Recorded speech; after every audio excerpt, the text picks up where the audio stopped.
stand up for something. I don't give a fuck about nothing. We pull up and dumping that mama. My father, he getting the money. I'm talking about hundreds on hundreds.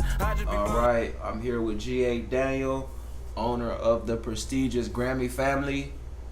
If y'all haven't already seen him, y'all see it all over his body, head to toe. How you doing today, man? Good, man. Good. Good to hear. Glad to be here. Shout out to Zip Squad. Appreciate that, man.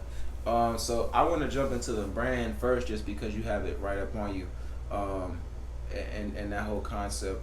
Tell me about the idea of the Grammie Family. Tell me where that came from. Well, it really came from the depression of. Let's be real. I was rapping and it wasn't going how I wanted it to, so I had to figure out what else are my passions and dive into it. So I was trying to figure out how can I market the love of weed that I have, this love for weed that I have. And no lie, I was listening to a Future song, what was it, Grammie Family? Okay. And he was like, tell them we certified, welcome to the Grammie Family, whoa, whoa.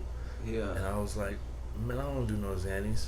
We got them Grammys though. Yeah. Welcome to the Grammie Family. And it started literally from there.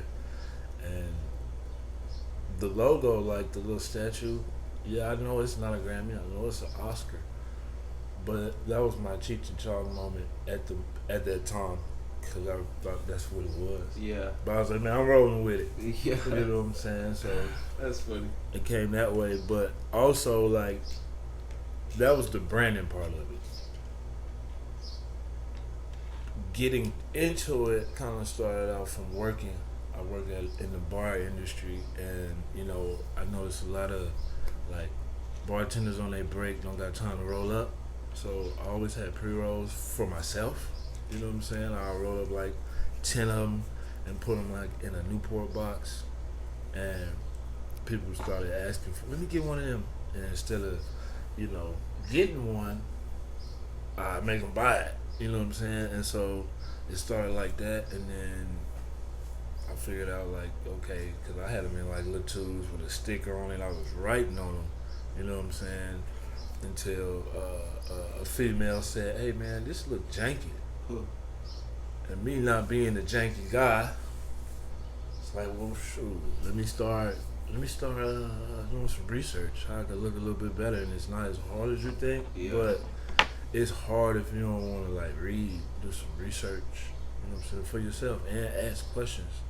You know what I'm saying? People really do have some great ideas. Don't be ashamed to like ask somebody for help, because they'll help you.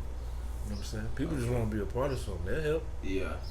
Okay, so you mentioned that you kind of started this whole brand and this kind of whole thing. You were going through kind of a rough patch with the music. So just kind of the backtrack, that's how I met you, through music in a sense, doing my blogging thing.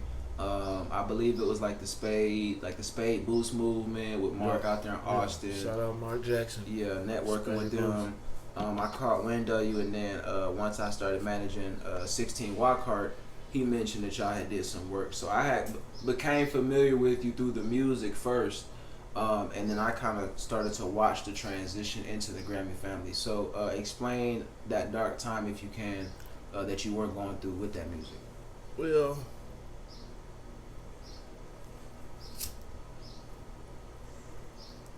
I felt like I didn't have the energy no more, because like when I like to go into something, I'm going all the way in.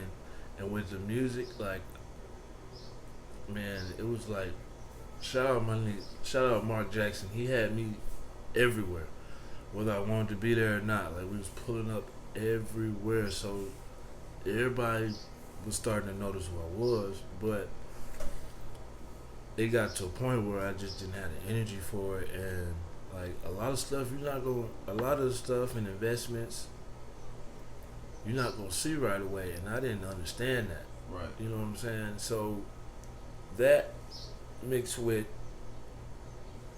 you know, like it was like it just got it became like frustrating when you're not seeing the fruits of your labor, basically. Okay, easy. But I also didn't understand the value of investing in myself. So like, you're only gonna get so far off free. You know what I'm Right. saying? So like that was one of the things that I didn't understand then because I thought it was just nice. You know what I'm saying? Like, Everybody like that though. you know what I'm saying? But Come I on, didn't young, know ready. I wasn't doing it on purpose. It just was like, no, I'm not. What? No. You know what I'm saying? Man, like, yeah, it was to my detriment. But at the same time, it's like I always look at it something like this. Like a passion to me is if all your needs was met, would you still do that for free? Right. You know what I'm saying? So what else within the things that I like would I do for free? You know what I'm Right. saying? If all my needs were met. Right. And so it was either this or real estate because I just feel Yeah. like I like selling stuff. It's something about closing a good deal, you know.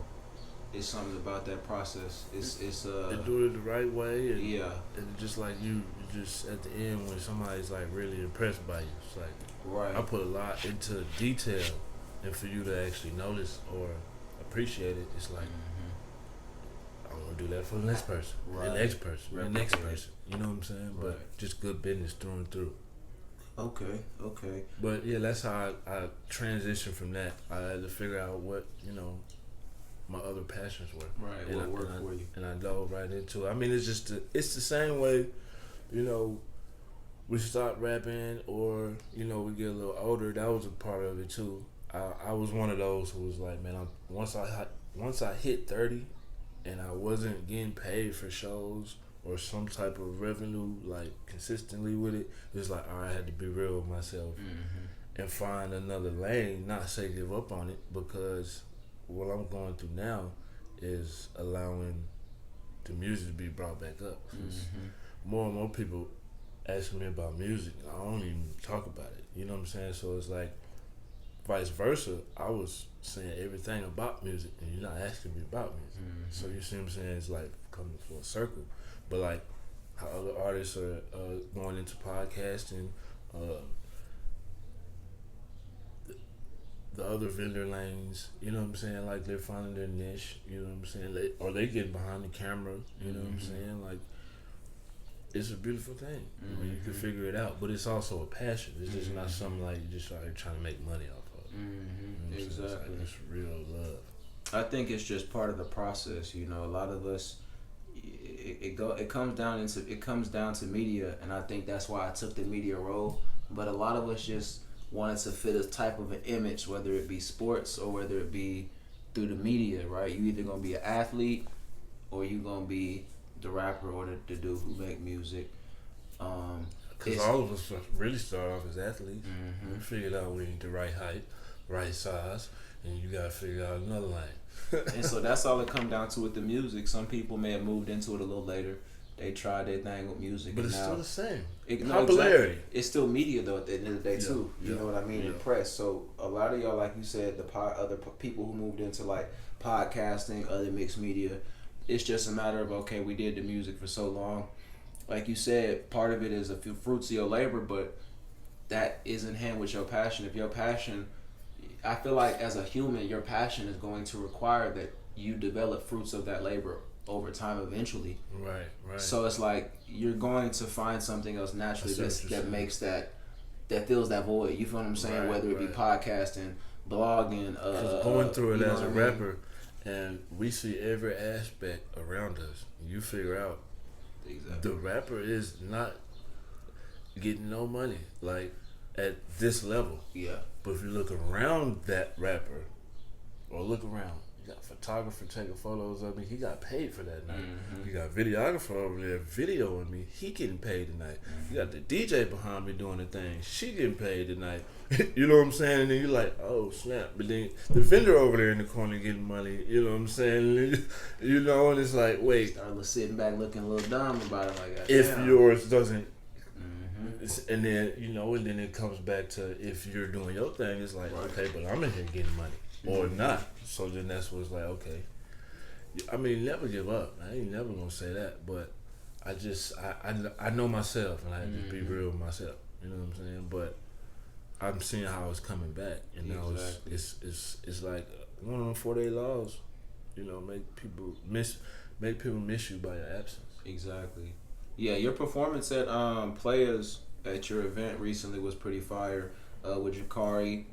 Shout out to you for putting on Shout an out amazing Neptune. event. Shout out to Jakari, all the performing artists. Shout out to Players Bar and Grill for having us, man. For sure. Excellent venue, excellent event. Super dope event. Prize was crazy, products was crazy, experience was crazy. But that performance was I didn't know I was performing. I ain't gonna cap. Oh yeah, He was like, "Hey man, I threw that song on there. If I mean you don't got to, I really had in my head that you was probably gonna be too busy tonight to perform, but I'm gonna throw it on there because I liked it. It's smooth. Like man, I'm performing. yeah, You know what I'm Yeah, saying? that's We wear all them hats. exactly, bro. We ain't gotta be a one trick pony, man. Some people, I think, they look at it sometimes, and they don't engage because they feel like, okay, bro, already got so much going on. Sometimes that's just what's, like you said, that's just how some people operate. Like some people operate better with more than one thing going on. You know what I'm saying? Right. So I think it's important if you do try to balance that kind of stuff, you just do it, you know, and just do your thing with it. Like you said, he said, I didn't know if he was gonna be free. Like, bro, that's my song. That's me. Like, how I'm not gonna be me for me. You know what I'm saying? With my content. Like, I took it the other way. It was like, you're my brother. yeah, Yeah, okay. I got you. Yeah, it's easy. You there? That's why I got all my brothers in the building. Yeah, yeah. I'm super trying to put tough. on, you know what I'm saying? It's just like, I feel like we don't have no more moguls. So it's like, at the end, the whole end goal is to be a conglomerate. Mm-hmm. You know what I'm saying? So where it's like, Birdman or, you know what I'm Type saying? shit. P. You know what I'm Type saying? shit. Like, but in the entertainment realm. You know what I'm Right. saying? So you got Burner. That's the main person I look up to. He's in that perfect realm. Mm-hmm. You know what I'm saying? But if he was to venture off and like actually put a whole team together and because you got the resources to put behind an artist, that's what I want to do. Mm-hmm. I want to be in the entertainment realm, but after surfing through it and seeing what to do, what not to do, how to approach certain things, how to make sure you own your actual name, putting your things through ASCAP or BMI, like getting your mechanical streams, all of that. Like I can help you, but I don't want to tell you what to do because I understand how to. You know what I'm saying? Right. But I'm willing to go at it in a different angle by putting you on the show, paying you. You know what I'm saying? Like That's incentivizing them. You know what I mean? That gets the motor going. without saying, "Hey man, I'm trying to invest in you. I want to," you know what I'm Yeah. saying?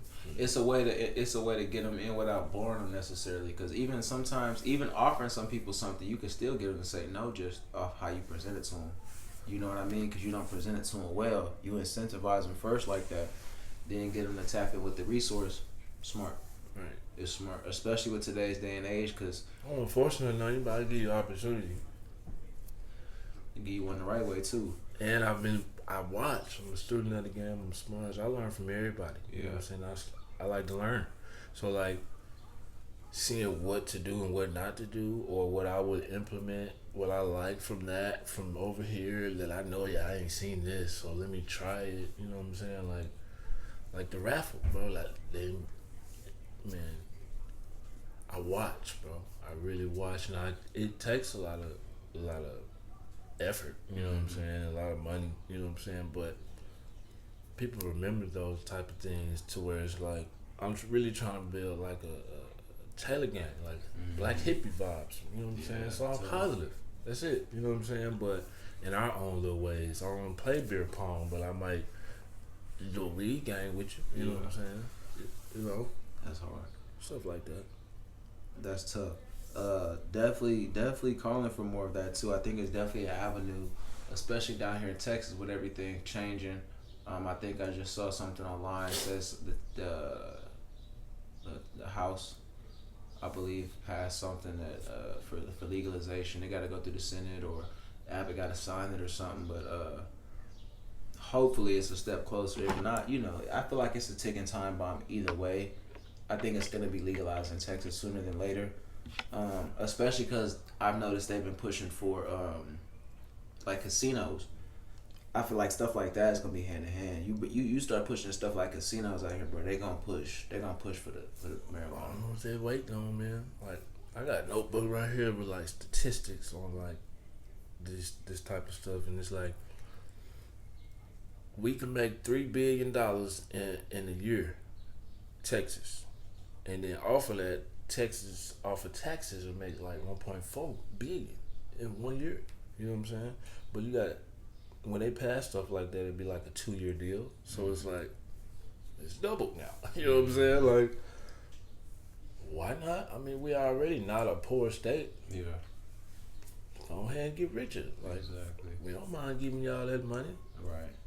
Take the same Colorado structure, or Denver, how they set up the contract. Yeah. We got They plenty of make land too. so much money. Yeah, we got plenty of land to do it too. Plenty of resources too. But medical marijuana out here is legal. Yeah. You know what I'm saying? You can have a license. You can apply for your Texas license, and hemp growing out here is legal. You can get a grower's license out here. You know what I'm saying? But it's a step closer. But I'm not angry. There's a dispensary out near San Antonio, I think. They offer tours and stuff. Actually, I have to pull up the name. You said dispensary? I think so. I think, Yeah, like you said, they're out here. yeah. You know what I'm saying? I think it's for hemp though, like you were saying. It's CBD hemp, Delta 8, but I just look at the broader picture. Yeah. If you're already in motion with that, you know what I mean, when the time comes, all you gotta do is replace that process with the actual process. Right. And, I mean, then you got to go look for a facility, you're already in motion. You know what I mean? So I love that though. That it's like that. Don't rush them. Let them go at the pace they're gonna go at. You know what I'm saying? Just all you gotta do is just do right according to how the farming and agriculture laws, how they want you to do it. Mm-hmm. You know what I'm saying? You just stay accordance with it and don't go out of those guidelines. It's gonna be nothing for when they do make that decision. Exactly. You know what I'm saying? But Cakewalk. yeah. Because honestly, for a lot of people, I think it'll be straight because I want to say in the outline you could have up to like 2.5 zips on you, and then grow I think like 2 to 6 or certain handful amount at your house too. Personally speaking, I know I'm straight. You know what I mean? I know as far as like if I'm ever trying to do something in the future and that does become legalized, and all my situation gets handled. As far as a personal situation, that's cool, because then I can build off of that into a different space. We've already discussed certain things we'll discuss off camera, but I think it'll be cool for the day-to-day, Texan, because I think it's a heightened level of stress with everything going on.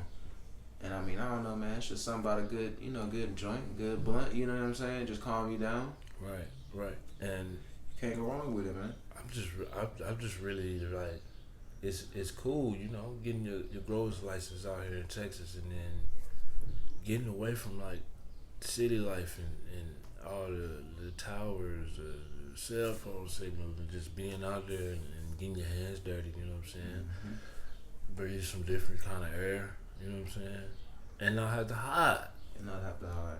That's it's just beautiful. You know what I'm saying? Learn something different. Go Yeah. out there and put the phone down, and you know what I'm saying? Like, it ain't really about growing other things. You know what I'm saying? Mm-hmm. It's just being able to grow and you legally Cultivate. whatever you got, whatever you Mm-hmm. want to grow, you're legally taking those right steps, and Texas is allowing it. You know what I'm saying? So it's like, but I think with the THC now, you could grow it, but it can't be like stronger than 0.3%.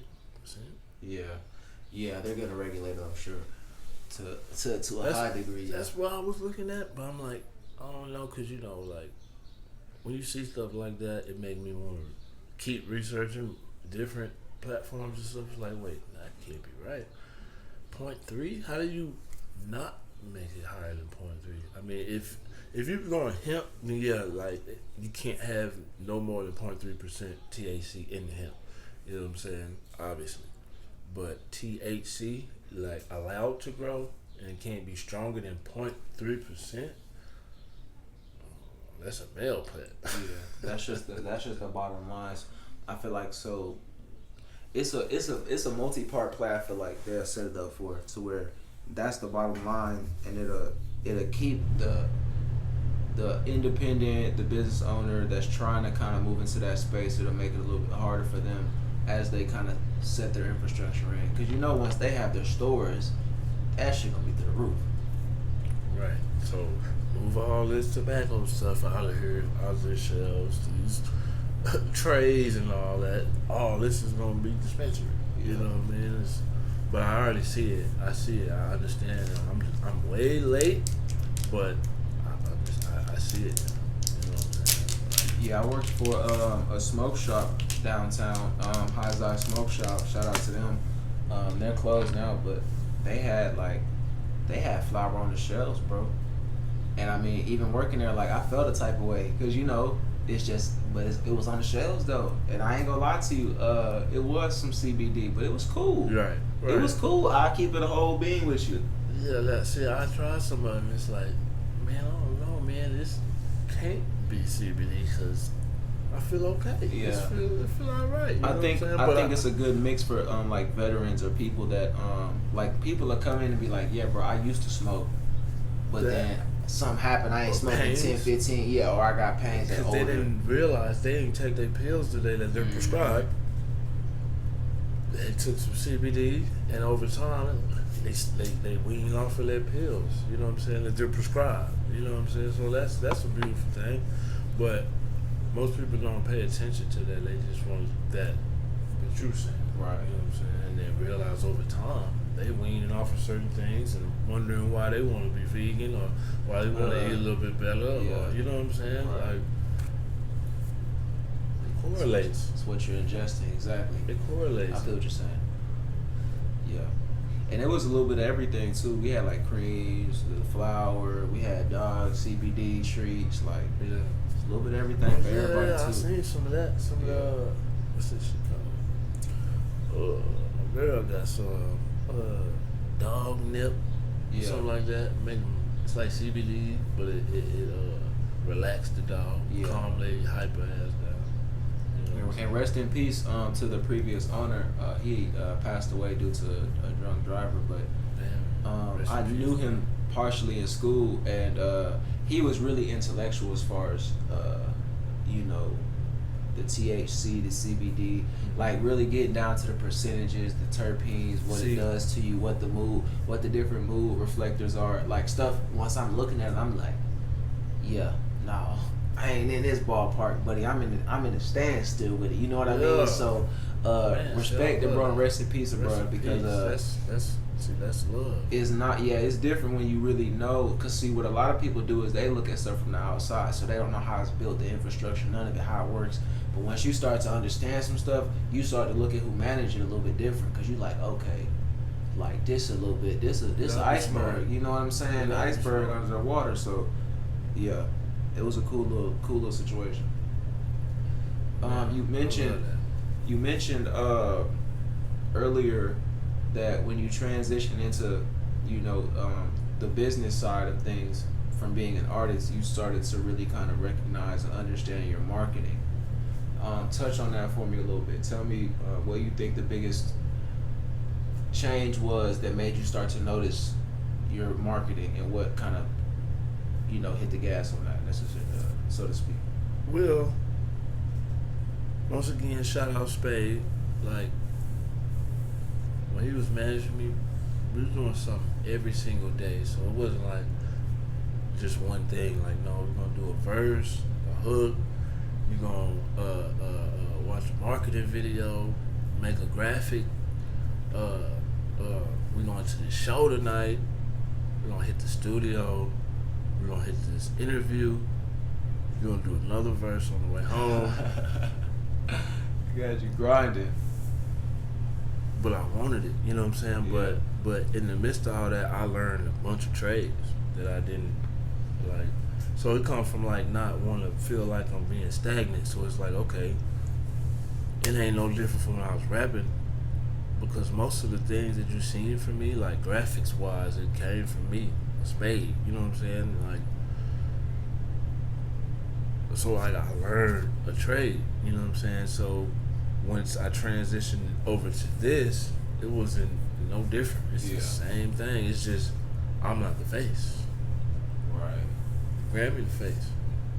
For some reason, it makes it easier to push a brand, I've noticed, than a personal image. And a lot of it is like You just gotta be it. You know how you look at somebody and be like, yeah, that's it. You got it. a brand is still broad enough to where if you find imperfections or you find something that rubs someone else wrong, you can still agree with the brand. Like Jordan could do something that your partner don't fuck with, but you're gonna still get J's. You feel what I'm Just saying? say Jordan and stop there. So you're gonna still get Jordans, but when it's the homie and the homie say, yeah, don't fuck with bro or don't mess with shorty, you're not gonna fuck with them just off that strength alone a lot of times. So I've noticed that with even the blog, between promoting myself versus the blog, sometimes it's in reverse, but those are like the real people that happen to be on Instagram. A lot of these people be on Instagram and then their life be a little bit like, I won't even say bad, it'll just be, it's more